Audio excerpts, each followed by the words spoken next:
Welcome to the Integration Station. I'm Ashley Michaud, your coach. It's all happening.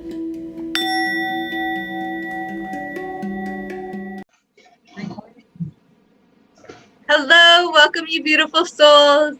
It's me, Hello. Ashley, your personal coach, and I brought with me a really good friend, Emma. She's here. She just got attuned as Reiki Master, and you're ready to share everything that she's learned with us and how she's integrating it with some other skills to really set her apart and make what she's teaching and sharing and how she's healing very unique.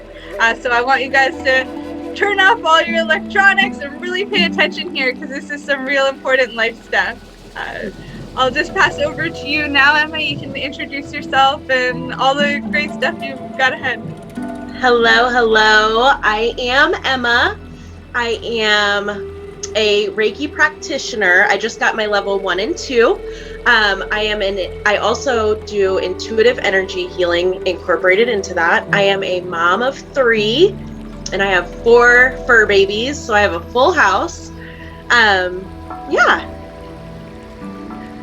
Nice. Okay, so let's dive into what first inspired you to start your business, and what inspired you to get into energy healing and intuitive healing. Yeah, so actually just about a year ago, I had my very first Reiki energy healing session, and that is what really, I've always been very interested and naturally drawn to this whole field. And so I had my very first session, started tiptoeing, excuse me, I'm still trying to get over a little bit of a cold. Started dipping my toe into what it was all about, doing the research, but it wasn't until I actually started into my own energy healing journey that I realized that being a Reiki practitioner was attainable. So I started my energy healing journey in December-ish of 2021.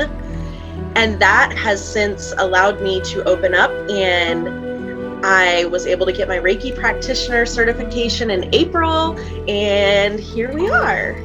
Amazing. So what were some of the big breakthroughs you've had in your own life just working with the Reiki healing energy? So for a long time in my life, I lived under what I felt was kind of a gray matter cloud. And we're taught that you can only heal the physical body. I didn't realize that we had the emotional, mental, spiritual, and physical. So when I got into the energy healing and realizing I had all these layers to heal, that is where I really started with it. And excuse me, I lost my train of thought. That's okay. It happens, I was getting over a cold a while ago too, and it was the same thing. And as soon as you start talking, it's like it almost gets worse. It does, and like this little cough that's lingering just does not want to go away.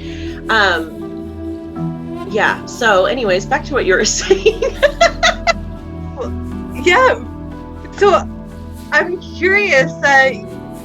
What are some of your go-to techniques right now? Okay. Yeah, some of my favorite techniques have been, now in just the healing itself, I enjoy meditation. It is my time to allow my ego to step to the side, quiet myself, have just a few moments, connecting with my guides, myself, any ideas that come in. I love meditation. Yoga has been a big one for me recently. I started practicing yoga pretty regularly back in November as well, when I started my energy healing journey. And since then, I have really opened and committed myself to a daily yoga practice, even if it's just for 10 minutes, to get my body moving and to move that energy out. Yeah, so important, right? Right. I was just saying this on, I did another live and a podcast before you too, so I've been talking all day. Well, in the podcast, I ask a lot of questions too, so, but still, right. We were just in this conversation about like, just let it go. We attach to all of these things all the time, and it becomes our identity, and it's really powerful when we can learn to let go. But letting go in itself is what a word. What does that even mean? How do you do it? Yoga is an amazing tool for that. You literally move it out. As you're moving your body, you just surrender and you let it go. I was never able to meditate until I started a yoga practice because there was just too much going on. I couldn't relax. I couldn't surrender. I didn't even know what that meant. But once I started moving my body and it freed up some space, all of a sudden the downloads come. All of a sudden I realized what meditation is, and I was able to get there. Excuse me. Yes, so much so. I actually started after having my awakening, in January of 2021, I had my spiritual awakening. And there is no guidebook on our spiritual awakening process. So my first thought was to go to meditation. And I literally just started, I just started with 5 minutes. And I still to this day have a hard time with silent meditation. So for me, it was really great starting with some guided meditations to teach me how to walk through that process of relaxing and quieting. And yes, when the yoga came in, that's like a game changer because you're physically moving it out. Yes. Yeah, and it goes from just being an idea to actual physical action. If you can do that in this one area of your life, then guess what? You can do that in a bunch of other areas of your life too, and tap into some of those other things people are talking about, like the law of attraction. You have to release in order to be able to renew, or in order to accept something new. And nature teaches us this all the time with the seasons, but we've lost that alignment, unfortunately, and it takes some taking back, and it takes some consciousness to be able to get back into that alignment. It really does. There's a lot of internal, I guess, and external work that we have to do to get to that point, because we have to get rid of and work through the fear of judgments from others and the conditioning and the programming from society. All of those things take us so far away from our connection to nature and our natural processes. Yeah. So what are some significant changes that have taken place in your life since your spiritual awakening? Oh, this is a good one. So I will say a year ago, I would never have been able to come on here and speak freely. Speaking and trusting myself. And I have quit, I guess. I've worked through addictions since going through my spiritual awakening and figuring out, getting to the root of why I was needing those coping mechanisms and filling those voids with purposeful positivity, purposeful movement and action. And let's see, what else? I have healed myself from chronic illness. I worked with a practitioner using food as medicine and getting back to utilizing the foods and the plants that nature gives us to heal our bodies. That has been one of the biggest points for me, is healing that autoimmune disorder or disease, because I now don't have the brain fog. I don't have the body pain. I can make it through the day energized. My life has gone a complete 180 in the last 14 months or so. And it's amazing to see where going through this steps to consciousness and realizing what is serving you and what isn't, and getting back to the basics of life and our purpose and fulfillment and joy. I love that. I'm curious. I know you mentioned getting over addictions and things like that. So these kinds of things, they take up time. So does like having any kind of illness takes up time. So you must have some free time now. How is it that you're spending it or utilizing it? How are you taking what your time used to be spent on in those unhealthy ways or those unhealthy mindsets and actually putting it to work for you now? What's the difference? So I used to spend a lot of time sleeping, whether that was recovering from a hangover or Epstein-Barr flare, or just living in that. So now I have so much time. I wake up early in the morning. I give myself space before the rest of my world wakes up.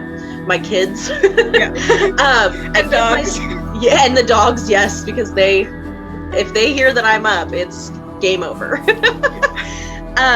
But it gives me that space by myself to go internally before waking up and hitting the floor and having to go.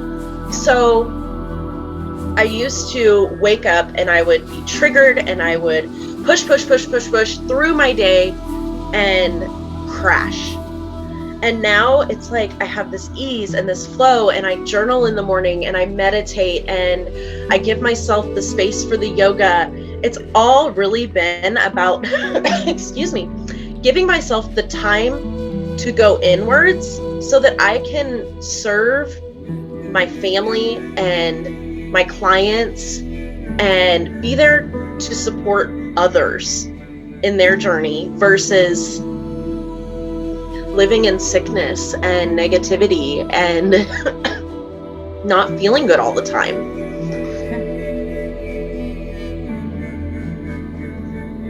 So what do you attribute to the success that you've had so far in just overcoming your own health, getting your energy back? I know you mentioned some things like meditation and nutrition, and of course, finding your soul purpose here, doing some energy healing. But it's not always easy to make those kinds of decisions or to start those kinds of practices. So what do you attribute to your success? I would say having a deep commitment to myself and knowing that my life was meant for so much more than being stuck in bed all day. I mean, that's not fun to say, but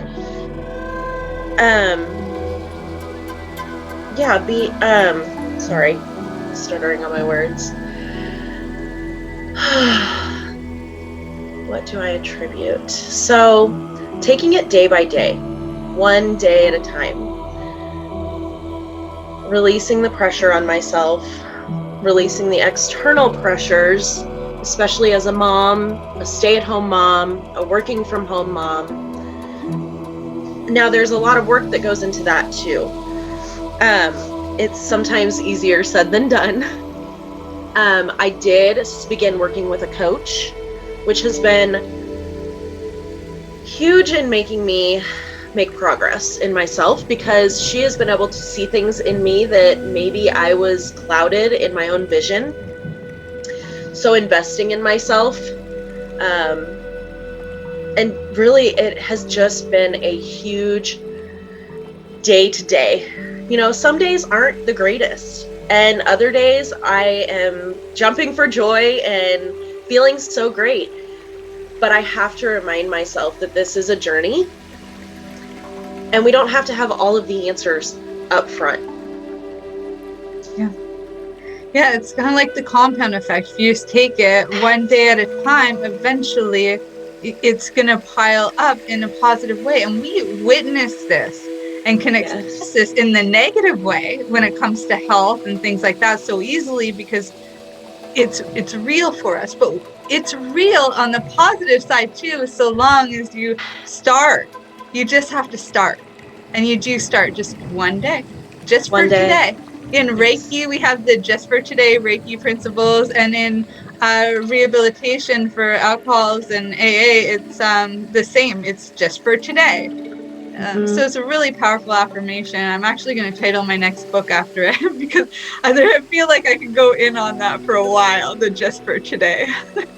I feel that too. I agree with you full-heartedly. That has been, even since getting my attunements, I'm right at 4 weeks post-attunement.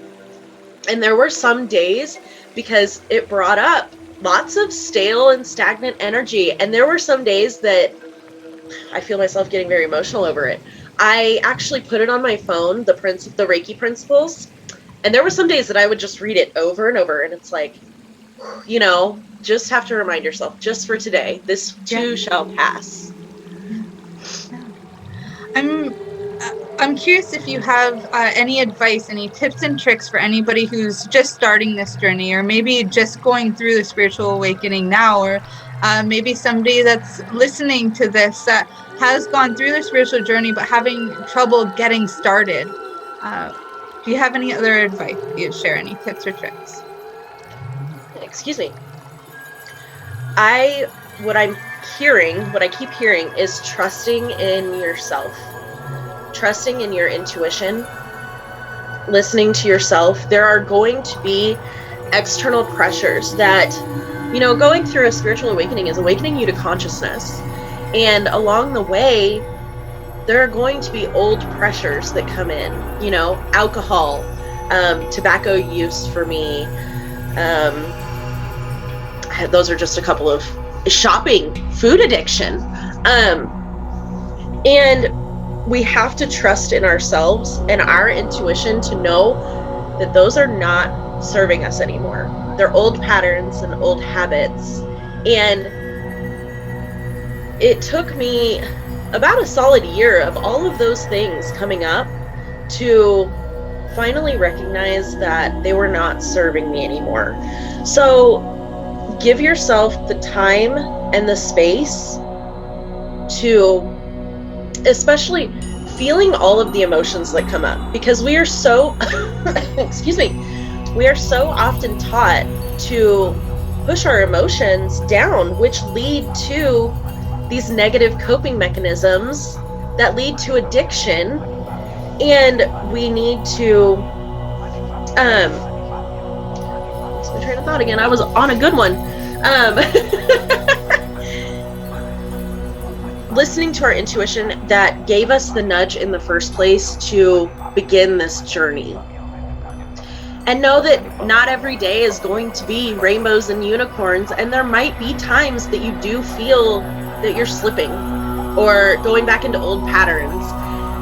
But just know that you have a purpose, and to listen to your inner guidance, so much so. That has been a huge role for me in this whole journey, is listening to myself.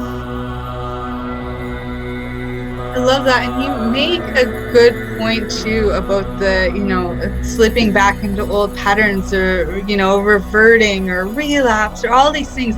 And I just want to bring to the forefront this quote that a man cannot step into the same lake twice. First, because he's not the same man, and second, because the river is always changing. And that's kind of our job. Like, if we come back to the yin-yang teaching, right? In the dark, there's always some light. In the light, there's always some dark. And where are we meant to be? In the middle. And guess what? That's not a solid line in the middle.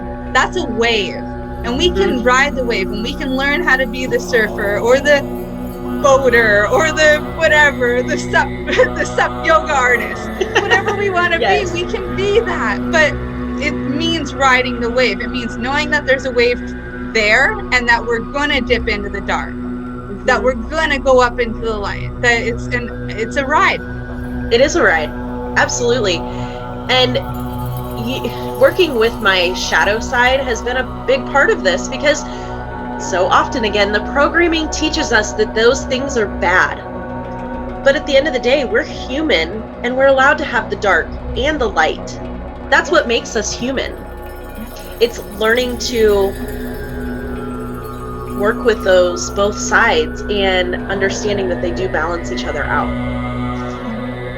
We do. too, and that's where we find the balance, right? But we get so caught up in, oh, well, if it was in balance and everything would be perfect all the time. It's like, what are you talking about? No. But what would be left for you to learn then?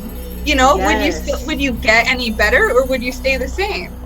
You know, and is staying the same better? No, it's not. It's meant for growth. And sometimes we go back into those shadow selves, or have to revisit our shadow self in order to remember that we're not the same person we were before. Instead, we're the stronger, wiser version of ourselves that's ready to free these emotions. You have ready to feel it so we can free it. Maybe we weren't ready when we locked it up inside of us because it was too hard or too painful, or we weren't in a safe place where we could express ourselves, or we didn't know how to express ourselves because we never learned or were encouraged. So then, you know, then we're revisiting it at a safer moment when we can feel it and we can free it finally. Yes, that's so, so true. Because especially with experiencing traumas and how our emotions linked to those traumas stay trapped in our bodies. You know, when we experience something that's too hard for us to process in that moment, may it be something really terrible or something as small as stubbing our toe, our body instantly flips a switch and it's like, nope, too much. I'm going to store this back here and we're going to carry it on our back for years and years until you do get to that point. It gets very heavy. Yeah. Until we get to that point where, you're right, when we're safe and we feel safe inside ourselves, we can reapproach it and move it and release it to make space for more goodness in our lives. Yeah, it's not happening to us or coming up because we're bad. It's because we're doing the right thing and that we're ready. Exactly. It's coming up to be healed is a huge one that I, on a daily basis, because I used to deal with I had a lot of anger and resentment, and I would get triggered really easily. And now, as I've worked through those things, it's seeing that those triggers were coming up. I wasn't really mad that the dishes weren't done. It was coming up because it wanted my attention. It's saying, hello, knock, knock, knock. Pay attention to me. I'm ready to be released. But I was so deep in it that it was still so difficult for me to acknowledge it from a distant point of view, a distant perspective. Yeah, and those little things, right? The dishes, like we're talking about, like weight on the shoulder, right? Like those little things, it seems like, oh my God, it's always one more thing as a mom, and like that it never ends. But when we can sit there too and just be like, oh my God, I'm so grateful that my family's enjoyed their meal and now I have dishes to do. You know, it's this other perspective that comes when you're lighter. You know, when you're carrying all that weight, it does seem like one more thing. It feels like too much. When we're doing the work and when it's a good day, it's a lot easier to just be like, you know, I'm so grateful that they love their meal. Plates are empty, you know, woo! Yes, I totally agree with you. Because and it's also about turning your life from this negative, triggering aspect, constantly having bad days, to everything is in gratitude. Yeah. I'm so thankful for even the bad times because they show me where I need to go.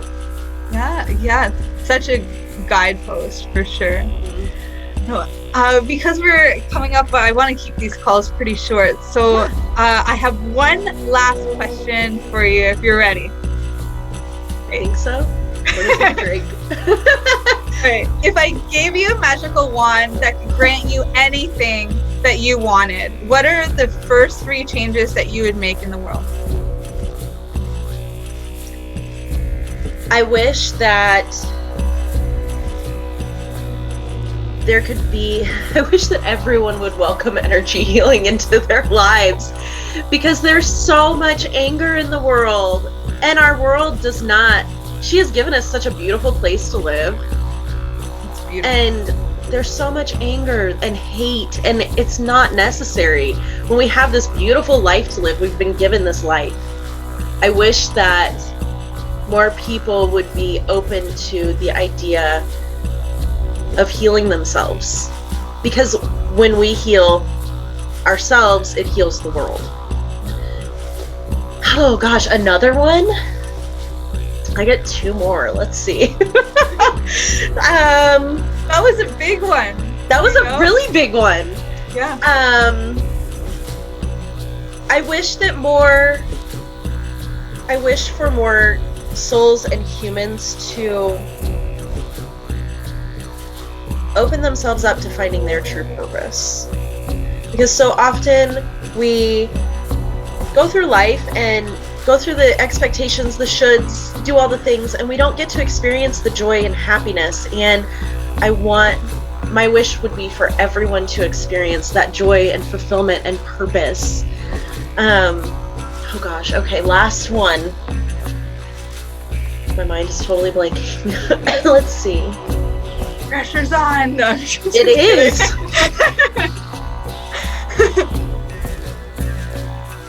I wish for others to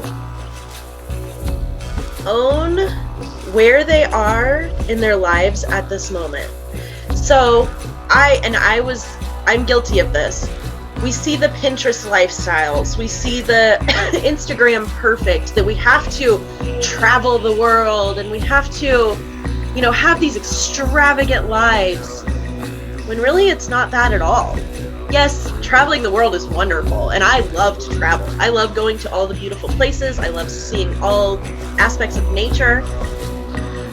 But I wish that more would understand that it starts where you are. And it goes back to gratitude and welcoming gratitude into your life. I wish others would welcome more gratitude into their lives, and understanding that if you're grateful for where you are, it's going to take you to those beautiful, picturesque moments and experiences. Yeah, and you make such a good point there too. It's like we get caught up in what we want, even if we're thinking about looking on Instagram, for example, for something that we want. It's because we're looking for something that we aren't. But if we looked for things that were similar to us, we would be more grateful for that. But it's also by design that we're looking for things that we're not, because we're looking for a dopamine hit of inspiration. And the goal is to get inspired and stay inspired, not to hate your life because you're not there yet. It's to take action on that which inspires you, and and build out action steps in your life. And yes, be grateful in the present moment, knowing that you're going to get to that place or better, because you are unique and you are individual. And how many of us, especially as moms, have taken pictures and looked back at those pictures and been like, that day was horrible. But yes, like when you look at the picture, you're like, oh my God, everybody's smiling, everybody's together. But in the moment, when we're thinking about the memory, we're like, man, that was bullshit. So accurate. Yes. All right, love. I want to thank you so much for your time today. I'll get this out. I'll do all the copy and stuff so you can share it with your friends too. And yeah, I just really want to say thank you. This was a wonderful conversation. I'm grateful to share you with the community, because I know this is going to help a lot of people. So thank you again, Emma. We'll talk soon. Thank you so much. Yes, talk to you soon. Bye. Bye.